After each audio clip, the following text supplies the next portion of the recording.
We're already at the highest rate of zombie companies in the world, across the world, we've ever had. And the BIS's own index shows that it's the least likely, since they've taken this index the last 20 or 30 years, that these companies are going to be able to recover. So in other words, we've got a lot of default. That's calling default. The BIS is calling massive defaults on a scale we've never seen before across the world.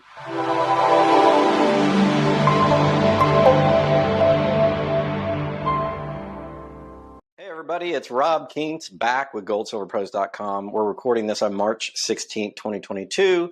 We have back on the program good friend Andy Schectman, who runs Miles Franklin, to talk precious metals and a whole lot more. Those of you who have watched Andy Schectman and Miles Franklin, he knows a lot about the economy. He's always given his view on what's happened. We're going to talk the Fed hiking interest rates. We're going to talk Saudi Arabia and oil. But first, Andy, it sounds like you're out in San Diego at a soiree. Why don't you tell us a little bit about that? Yeah, you know, my good buddy 𝙂𝙍𝙊𝙎 is traveling the country in an RV, the West Coast rather. I think he'll make his way across the country over the next few months, but up and down San Diego into Phoenix, and I think ultimately perhaps even into New Mexico. And he's meeting up at bars, he's playing music, answering questions. It's kind of a cool format, so I'll be there tonight at a bar in San Diego and just pledging my support. 𝙂𝙊𝙊𝙎 has done a lot for my company, been a good friend, and doing what I can to lend a hand and give my respect and gratitude back to 𝙂𝙊𝙊 for what he's done for me. Yeah, it's good to hear. I know 𝙂𝙊𝙊 has been huge in the silver space for many, many years, covered it, you know, before a lot of the rest of us got started. And a lot of people credit him and Ted Butler for being big fixtures in that space and educating a lot of people. Of course, we got a lot more people talking gold and silver now. We're one of those channels. Yes, sir. And I want to turn attention to the first thing that I want to talk about, which is the Fed. I just tweeted this out and just came out probably about 40 minutes ago or so, that the Fed's raised interest rates by quarter point, no big deal. But the bigger news may be they're using their dot plot, you know, and they want to raise it 6 more times. So we may be sitting at about, what is that, 1.75, 1.85 or something like that by the end of the year. I always thought that 1% would be the turning point for the stock market. Given all the geopolitical concerns, maybe a lot less than that. What are your thoughts on what the Fed's doing here, Andy? I think it's spitting in the ocean, Rob. I mean, I really, truly do. And, you know, let's just talk about practicality. In terms of the distortions in the economy, they all center around these ultra low interest rates and easy money that have created misallocations in resources and anomalies, if you will, or dislocations in price. And so when you talk about inflation at 8%, and which, as we've talked about before, greatly understates what the real level of inflation is. What the real level of inflation being closer to 15% when you talk about food and energy and housing. John Williams has talked about that. But even at 8%, in order to find equilibrium in the marketplace, you would have to raise interest rates above the rate of inflation, call it 8% on the federal funds rate. You then have equilibrium where inflation and interest rates net out at zero if, again, we believe the CPI numbers. But at 8% federal funds rate, you'd have 11 or 12% on a 30-year mortgage. You can imagine what would happen to the real estate market. It would go poof, like a puff of smoke. At the exact same time, the bonds in circulation would lose upwards ends of 80%, poof, like a puff of smoke, which would kneecap the stock market. It's your great reset. If they really wanted to get tough on inflation, you don't raise interest rates a quarter basis point or 25 basis points, rather, a quarter of a percent. That's just, it's almost insulting as far as I'm concerned, to be honest with you, because I don't think it's getting tough on inflation at all. It's acquiescing to the narrative. It is trying to pretend that we're getting tough on inflation. And what it really is to me is enabling them a little more wiggle room as the last vestiges of the world reserve currency, drip by. In other words, you can't go nominally negative with the world reserve currency. And when you're starting at zero on the federal funds rate, it's pretty darn easy to see that they're out of wiggle room. So they have to raise it just enough to give them a little bit more wiggle room to come back in and shave off some of the ridiculous hikes that they're making, which are nothing, instead of having no options whatsoever when things get tough and having to go nominally negative. I mean, it stinks of desperation as far as I'm concerned. When Paul Volcker wanted to get tough on inflation, he rose rates to almost 18%, and it kneecapped inflation. It kneecapped the gold bull market too, because in economics, the term Gibson's paradox comes to mind, which speaks of the inverse relationship between real interest rates, not nominal, real rates, and the price of gold. So in this case, raising the federal funds rate to 0.25%, factored against 8% inflation, or call it 10%, 2% on the 10-year Treasury. We're not even there, but even call it 2%. You're still real -6, and gold, which is a rock that doesn't pay any interest, sure beats the hell out of -6% from where I come from. So, anyways, I just think that it's token. It's nothing more than token placating to a narrative that has the media saying, well, they're getting tough on inflation. You know what, Rob? It's a bunch of bullshit as far as I'm concerned. Yeah, I hear you about the theater aspect of it. And I agree. If you raised rates on bonds to 8 to 10%, the amount of zombie companies you'd create in the United States would instantly probably triple to quadruple.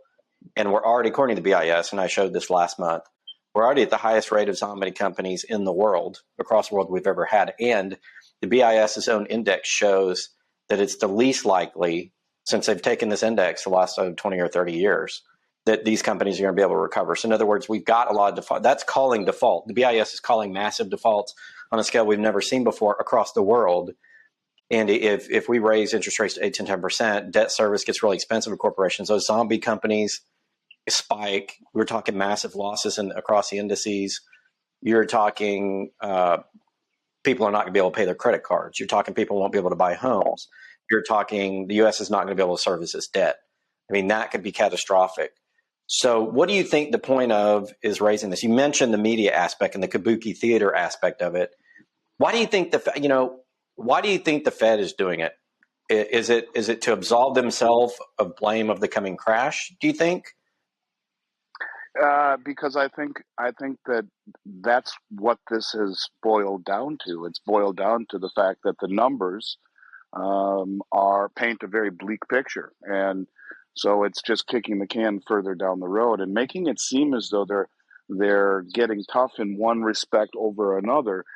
In other words, it's either they acquiesce to the reality that it's either inflate or default, or they pretend that they're going to get tough on it and that there's a middle ground. There really is no middle ground at this point. And what, there are events happening right now in Saudi Arabia that I think will only hasten the demise of the dollar. In other words, they've painted themselves so deeply into a corner, Rob, that I think that this is the only thing that they can do is to pretend that they're getting tough on inflation. Because put yourself in the place of another country who buys our bonds or accepts our dollars for goods across the globe. You're accepting paper from an insolvent government who's running massive amounts of inflation, who's sitting on top of over 100 trillion in debt, 30 of it on balance sheet, over 100 off balance sheet, Medicare, Medicaid, Social Security, government, military pensions, and whatnot.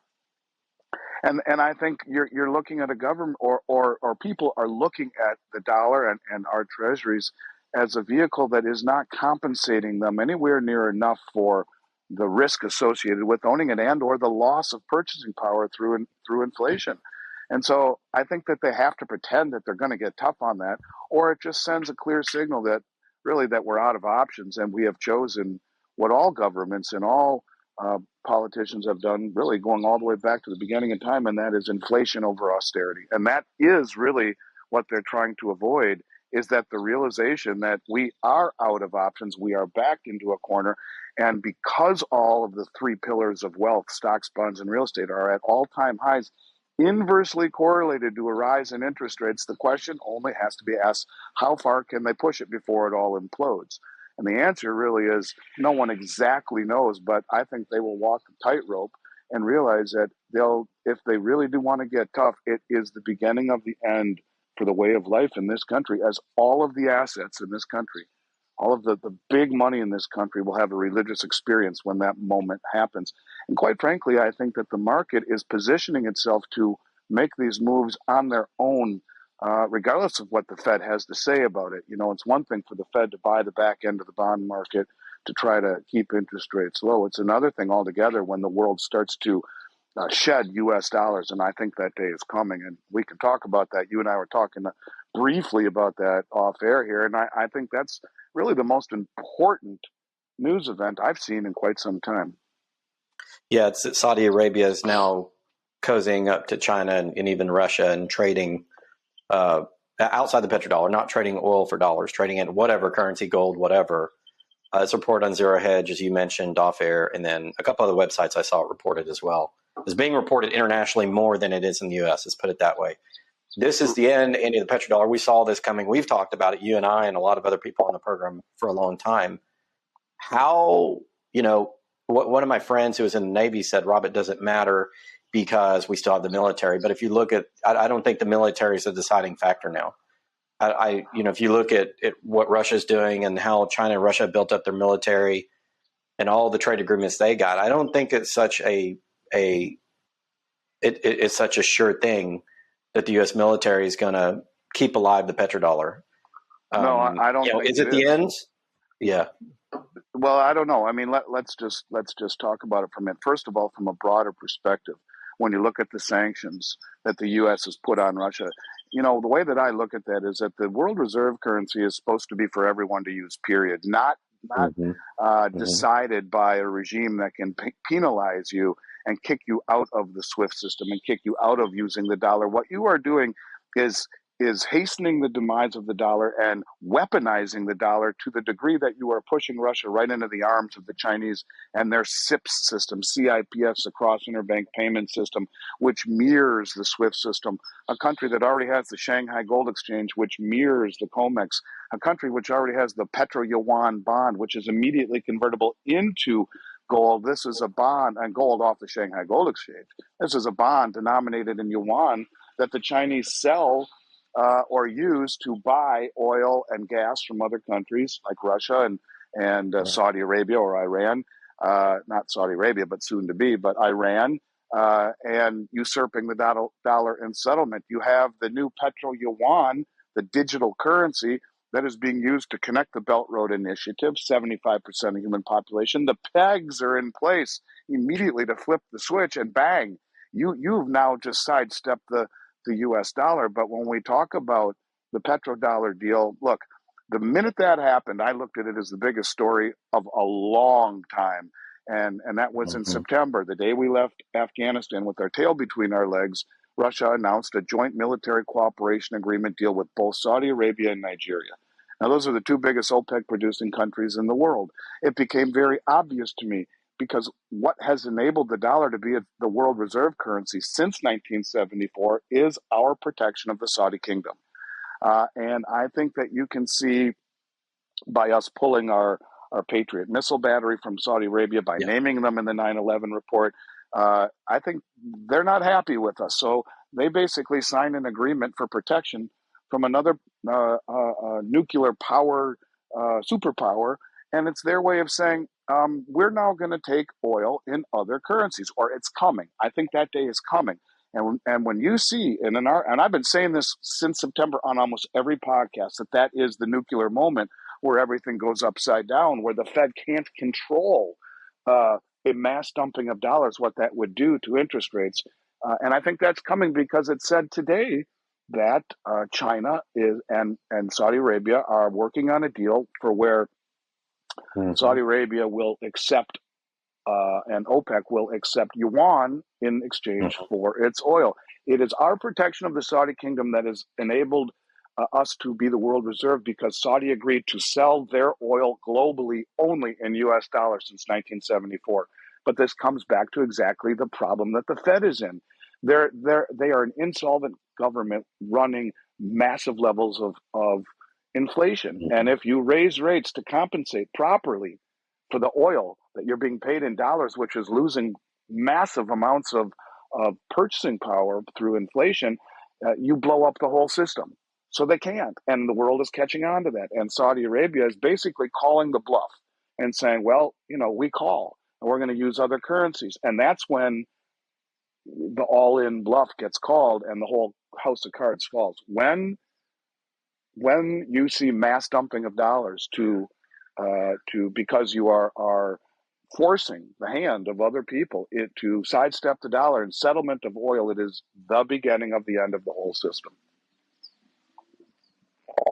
I agree with you. So I think we say hello, central bank digital currency era, digital yuan. Everybody's planning for it. I think the IMF put out the position paper. The BIS has endorsed the central bank digital currency era. I think account is now over 50 central banks around the world, including the biggest ones, are on board. And that's what's coming. So they know it's coming. And it's just really managing the fiat dollars and euros and stuff until it collapses. Suppose a couple of years from now, we're starting to use central bank digital currencies, Andy. What does that mean for, holders of gold and silver? Are we the only ones that are independently outside the system? And if so, what do the governments think about that? Yeah, well, it is the only escape from the matrix. And that's what I think about when I think about the central bank digital currencies. For the record, I also truly believe for a central bank digital currency to work, it needs to be pegged to gold. And what better way to do it than by using a distributed ledger to peg or denote the veracity of it? And I think that is the ultimate plan of the BRICS nations and Chinese and Russia in particular. You want to spell the end of the U.S. dollar. You want to beat the U.S. without firing a nuclear missile. That's how you do it. That's how the U.S. thinks that they can throw around all these sanctions and have effect. Well, what if the sanctions are thrown back on them, and those sanctions are a new digital yuan, renminbi, ruble, and also rupee? You get this whole Eastern Bloc environment that the dollar's not wanted or part of, and I think they would peg it to gold. And that's when you see gold going to levels that people think unimaginable, and never coming back down as a result of it. So I think what gold gives you is, in terms of anonymity and outside the system, absolutely. It's the only thing that does give you that. Yeah, and if people don't secure their gold and silver, Andy, what other options are they going to have realistically? None. I mean, there are the private cryptos.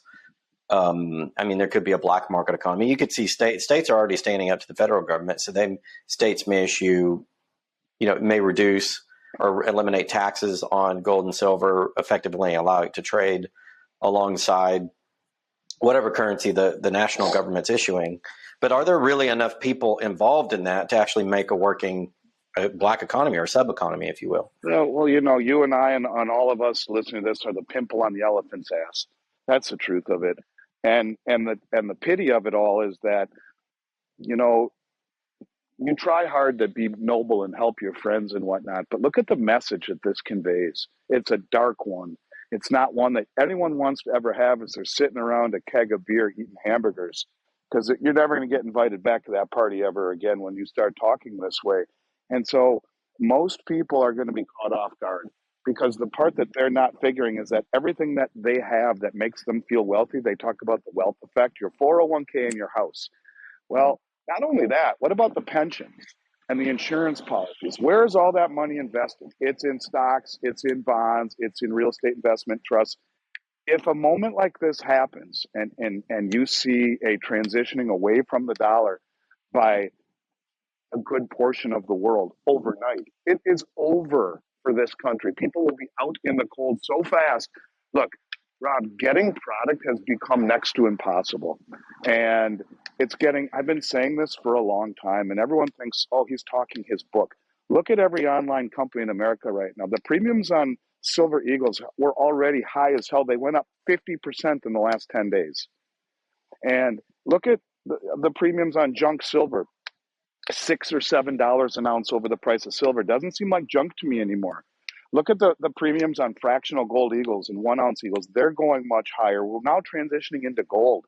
Everything I've been saying about supply is coming true, because this is now a global deal. The world is waking up to what the U.S. just did. And they're thinking, am I next? What Trudeau did. Am I next? Could my assets be frozen? Could my 401k be locked out? Could my bank account go bail in? Could my money market get gated? I mean, yeah, the answer is yes. And to think it won't happen is naive, or possibly happen. And so you have a mass exodus out of banks and currency globally into precious metals. And it's just like price inflation here in the States. You have more money chasing a finite amount of goods, and you see price inflation and supply chain distortions. That's exactly where we are right now in this industry. And when you talk about people being out in the cold, this is why people never succeed. This is why guys like Rick Rule have made a fortune in life, because they buy when everyone else is bad mouthing. And he loads up on shit when the price is cheap. And then when it becomes obvious that it's time to go, he's the one selling. And already sitting on the mezzanine, sipping champagne when everyone else is scurrying just to get out of the rain. And that's really the truth of it, is that there's such a small pool of metal that I just think that when it becomes time for the people to wake up, it's going to be way, way, way too late to get any product. Honest to God, I think that is number one biggest issue that this industry faces. Yeah, I agree with you. And we try to help out with the education, but honestly, I mean, we're not the biggest financial channel on YouTube or Twitter. We're small guys. We're making a dent, but we're largely followed by people who are already in it or considering in it. You know, the reach for us to get the reach outside to the greater outside world is often difficult given the platforms we have. So we're doing things this year to expand our reach, and we'll announce those in the next few weeks. I'm launching a new site that's going to appeal to a much bigger group of investors, and we'll bring them into gold, silver, and a lot of other investments. That's coming. But Andy, it's almost like, you know, we're spitting in the wind. So for those of us who kind of know, what's the next step for surviving what's coming? Obviously, there's going to be a big crash. Obviously, all the things that come along with that, it's a completely different show that we could talk about it. But what, you know, you get your gold and silver, what else? Do we just sit here and wait? You know, or what are your thoughts on that? You know, this is where it becomes, where my credibility becomes into question, always in the back of my mind. And because I try to, when I think of answering questions like this, Rob, I think of what I would do myself. I think of what is the objective answer. And the objective answer is put all your money into gold and silver. Now, that sounds nuts, right? I get it. But let's just go through it for 1 second. We have stocks, bonds, and real estates all at all-time highs, inversely correlated to what? A rise in interest rates. You have the federal funds rate at 0. Well, either you go nominally negative or you rise. Now, they're only going to raise it so much. So a lot of us think, well, they can't raise it because if they do, then what happens? Everything collapses. So they choose inflation, right? Okay, so you inflate. The more inflation does what? Creates higher interest rates. Ultimately, both roads lead to the same place. Now, when you talk about Saudi Arabia accepting oil in Yuan, you're going to hasten that. When you push when you weaponize the dollar and push the Russians, who are the largest exporters of natural gas and the second largest exporter of oil in the world, all settling in dollars, you now are hastening the speed at which all of this happens. It's a vicious circle. Either you succumb to inflation, which ultimately leads to much higher interest rates, which blows everything up, or they raise rates and blow everything up first. It's one way or the other. We've slid too far down the rabbit hole. So where do you put your money? Well, if you leave it in the bank, you got bail-ins. You put it in the money market, you got gating. You leave it in dollars, period, you are road to inflation. You put it in stocks, it's the highest PE ratios of all time, factored against the lowest interest rates of human history. You put it in bonds, you're at the end of a 30-year bull market in bonds with interest rates can only go one way, higher or nominally negative. I mean, paint a picture. Where the hell do you put your money, Rob? I don't know. You know, I don't know. Maybe you buy a farm and farm on it and don't care what you paid for it. But short of that, I don't know where else to put your money. Andy, I have one thing to disagree with you there. Yes. I've got one thing to disagree with you on, Andy. Please tell me. I charted 7 or 8 months ago the bond market over time, and I'm talking, dating back to the Middle Ages. The bond market is in a 700-year trend of falling interest rates. So I want that to sink in for a minute. We're not talking a 30-year trend in the U.S. Worldwide, a 7 millennia trend. Is that right? 7 millennia trend? 700-year trend of falling interest rates. One hell of a bull market, for goodness sake. It has to go back up. We're talking a trend across nation states, across the greater financial system. If you think about economics and how it's developed from classical economics to Keynesian economics, what we're seeing is the end of this system that has been born over hundreds of years, dating back to how, back to how people financed, taking land from the king and giving it now to the new middle class. This is a huge trend. And at some point, all of this easy debt that's not only existed through America's history, but the whole fucking world, Andy, the whole fucking world has got to reverse. And that's why when we say this time is different, that's what we mean. It is a hundreds and hundreds of year trend across different civilizations, across the world, all coming together at one time. So if you're in bonds, I'm sorry, but you may be in the worst investment, long-term investment history at this particular point in time. Well, who are the big investors in the bonds aside from the corporations? It's the pension funds, it's the pensions and the insurance companies. So, when you buy an annuity and they guarantee a certain rate, well, good luck guaranteeing a certain rate in the zero interest rate environment. And and so where is the money? They're speculating in equities. So what happens if the stock market corrects? Well, I don't know. I mean, and so the point of it is that yes, you're when you talk about where to put your money, I see no other place to put it besides precious metals. And I know that a lot of people will say, they'll be turned off by that. But I'd like someone to tell me where to put it that's different. That offers anything in the way of return and a modicum of safety. You'll get some people say crypto. I get it. But the volatility in cryptocurrency is not something I think most people will want to put their life savings into. And not to say that there's not a place for it in a portfolio, but when you talk about big money and where to put it, for me, Rob, gold and silver is not an investment. And I've told you this before. I've been buying it as a promise to my father when we started our company. Every 2 weeks for 33 years, haven't missed a 2-week period ever. I buy it as wealth that I hope I never need to use. I'm damn glad I have it if I need to use it, not just for an emergency, could be an opportunity, because when all this breaks apart and price discovery becomes real again, where there's an equilibrium in the economy between interest rates and inflation and asset prices, then you have dry powder that you can take advantage of. That home that you've wanted on a lake somewhere at 50 cents on the dollar, or blue chip stocks trading at single-digit price to earnings ratios, paying a fat 6 or 7 or 8% dividend. That's when you can redeploy, or if not, you give it to your kids or to your grandkids and know that it will have value in the end. And so, I don't know, man. It's a good question, but I will tell you that I think these are when you talk about the theory of the Great Reset. From right here where we are right now, I could finish the book and show you how the whole thing resets. And it starts with Saudi Arabia and OPEC saying goodbye. I agree with you. I think sorry, Andy, you cut out a little bit. I was going to say, I think you're at the right place. You're out with Bix on his roadshow. That should be a lot of fun. I think you're in the right spot. I think I agree with you 100%. It's why I started Gold, Silver Pros. I think I saw the same thing you saw. And I think getting your precious metals is important.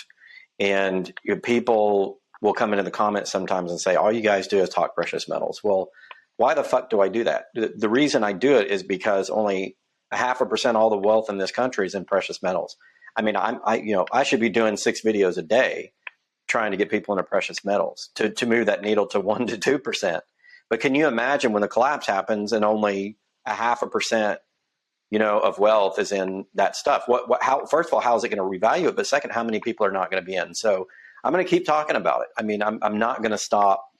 And if you guys are interested, of course, Andy has Miles Franklin. You can email. Is it Andy at Miles Franklin? Yes, it is. Absolutely. And and Okay. make sure that you put Gold Silver Pros in the subject line, and I'll make sure that your listeners get the best price in America and my personal service. I just want to leave you with one other thought too, Rob, and before we go, and you always talk about the COMEX numbers. Look at how many contracts have been delivered just this month alone in silver. 50,000. You're talking 5 million ounces delivered off in silver just this month. That's not the biggest month ever, but it's pretty damn big. And those are the investors and the big money that knows what's coming. To take possession of 5 million ounces of silver. You're talking the family offices, the sovereign wealth funds, the big hedge funds. They know what's coming. The big money does. And so when that 0.5%, in that 0.5%, you have the 0.1% as well, who has already taken, the last 2 years to reposition quietly out of dollars using the narrative, the anti-precious metals narrative, and the easy money practices to reposition out of the dollar into gold and silver. Yeah, I agree with you. Since silver squeeze of last year, early February of last year, the amount of available silver in COMEX, the registered, has dropped more than half. Yes. So we're talking people are taking silver off the market, and it ain't coming back anytime soon. And gold's been falling a little bit more steadily, but there's more availability of gold. Gold isn't used in industry as much. There's more there. But silver, to me, is the canary, Andy, because you've got industrial use of silver. You have less above ground available for people to get, and people are going to scramble for that first. I think what we're going to see coming is a massive scramble for gold eventually. It starts in silver. It's going to go to gold. And so if you're structuring your portfolio right now, for that reason, I would go silver first. I think they're both important, but I get your silver first while you can, because I think that becomes unobtainium a lot faster than gold. I agree. We're also beginning to just start to see it in gold right now, because you're starting to see premiums on gold eagles go up and availability go down. And that's kind of the canary in the gold mine right there, the eagle premium and availability. Yeah. I hear you. All right, Andy, it's been good. I'll let you get back to the conference. Say hello to Bix for us. I know I'm going to be out. I'm going to be out in San Diego tomorrow. You and I will hook up for lunch sometime when I'm out there. It'd be good to finally meet you in person. Yeah.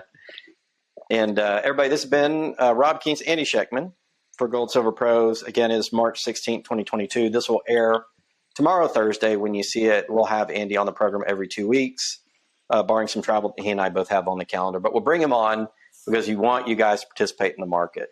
Miles Franklin is a great company. I've never had problems. I've ordered plenty of stuff from those guys and fully recommend them. And thanks to Andy for jumping on the call. Hey everybody, this is Robert. Thank you so much for watching that video content. I have a couple of quick announcements I'd like to share with you as we head out of this video. Also wanted to remind you, you can find us on goldsilverpros.com. We have a free newsletter. If you click here and enter your email address, we'll send that out every Monday to you, as well as we have special precious metals deals with leading bullion dealers here in the United States. If you click that button, you can go here and click on either Miles Franklin or ARC Silver and get the best deals in the business. Once again, thank you guys so much for joining us on the channel. Until next time, this has been Gold Silver Pros.